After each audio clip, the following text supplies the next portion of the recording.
Глава 5. Слушайте сега, вие богати, плачете и ридайте поради бедствията, които идат върху вас. Богатството ви изгни и дрехите ви са проядени от мулци.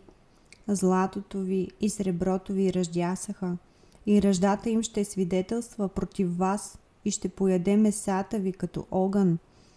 Вие сте събирали съкровища в последните дни.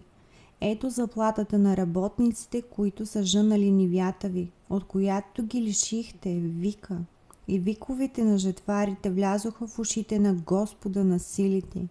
Вие живяхте на земята разкошно и разпуснато. Угоихте сърцата си дори в ден на клане. Осъдихте, убихте праведния, и той не ви се противи.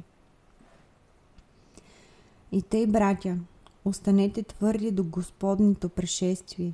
Ето земеделецът очаква скъпоценния плод от земята и търпи за него, докато навали и ранният и късният дъжд. Останете и вие твърди, укрепете сърцата си, защото Господнето пришествие наближи. Не роптайте един против друг, братя, за да не бъдете осъдени. Ето, съдията стои пред вратите. Братя, вземете за пример на злострадание и на твърдост пророците, които говориха в Господнето име. Ето, облажаваме онези, които са останали твърди.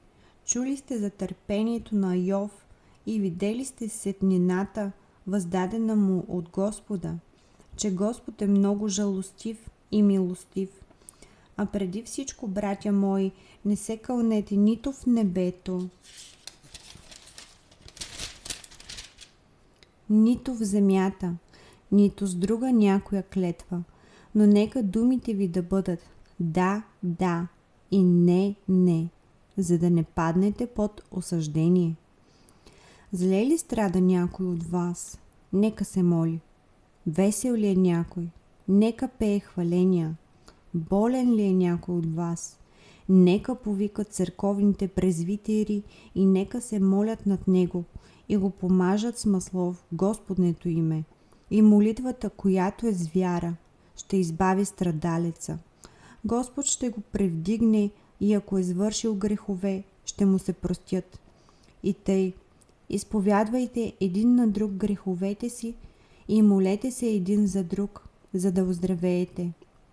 Голяма сила има усърдната молитва на праведния. Илия беше човек със същото естество като нас и помоли се усърдно да не вали дъжд. И не валя дъжд на земята 3 години и 6 месеца. И пак се помоли, и небето даде дъжд, и земята произведе плода си. Братя мои, ако някой от вас се отклони от истината и един го обърне, нека знае, че който е обърнал грешният от заблудения му път, ще спаси душа от смърт и ще покрие множество грехове.